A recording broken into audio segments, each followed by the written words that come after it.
Pengelola Pekan Raya Lebaran Lapangan Sakura berbagi dengan puluhan anak yatim yang berdomisili di Desa Kota Batu, Kabupaten Bogor.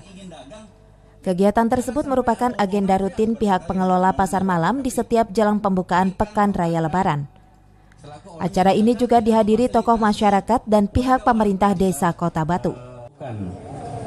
Jadi bukan hanya di Kota Batu saja, sebelum di Kota Batu kami juga seperti ini. Dari tahun yang lalu, tahun sekarang, tahun ke depan kami akan terus seperti ini. Jadi insya Allah, alhamdulillah perjalanan pasar malam modern Perdana Raya Jakarta ini sudah berjalan dari tahun 2009.